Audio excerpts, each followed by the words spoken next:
ఉన్నావయ్యా, కానీ నువ్వు చెప్పిన పని చేయడానికి నా మనసు అంగీకరించదు. ఏనాడో ఈ శరీరము ఆ దుర్యోధనుడికి అంకితం అయిపోయింది. ఆఖరి క్షణం వరకు కూడా నేను దుర్యోధనుడి కోసమే బ్రతుకుతాను. నా ఆఖరి రక్తపు బొట్టు నేల మీద పడేది కూడా దుర్యోధనుడి కోసమే, నా స్నేహం కోసమే నేను బ్రతుకుతాను. కానీ ఈరోజు ఏదో నన్ను అర్ధరథుడిగా భీష్ముడు నిర్ణయించాడని చెప్పి, యుద్ధరంగంలో నేను కాలు పెట్టలేకపోయానని చెప్పి నాకు కొంచెం కూడా బాధ లేదు. ఆవంతా కూడా కోపము ఆ జాహ్నవి పుత్రుడైనటువంటి భీష్మ పితామహుల వారిపైన నాకు ఆవంతా కూడా కోపం లేదయ్యా. మహాత్మా జగన్నాథ, ఇంకా మీరు బయలుదేరండి. నేను కలలో కూడా నా స్నేహితుడైనటువంటి దుర్యోధనుడికి ద్రోహం చేసి పాండవుల పక్షంలోకి రాలేను.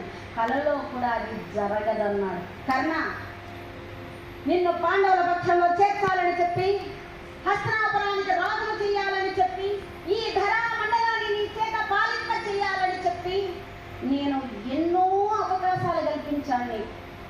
కోరి నీ దగ్గరికి వచ్చిన అవకాశాలన్నిటినీ కూడా నీ చేతులారా నువ్వే నాశనం చేసుకున్నావు. నువ్వు ఏదో సాధించేస్తాను, గెలిచేస్తాను అన్న ఆశలో అపోహలో ఉన్నావేమో. 100 మంది భీష్ములైనా, 1000 మంది ద్రోణులైనా, 10,000 మంది కర్ణులైనా అర్జునుడు ఎదుట నిలబడలేదు. జాగ్రత్త, ఏమనుకుంటున్నావు అని చెప్పి అక్కడి నుంచి ఒక్కసారిగా కోపంగా విసురుకుంటూ వచ్చి రథం పైకి వెళ్ళి నగల్లో కూర్చున్నారు శ్రీకృష్ణ పరమాత్మ. ఉభయ సైన్యాలు కూడా ఒక్కసారిగా యుద్ధరంగంలో వారి వారి సైన్యాలను తిరుగుల్పాయి.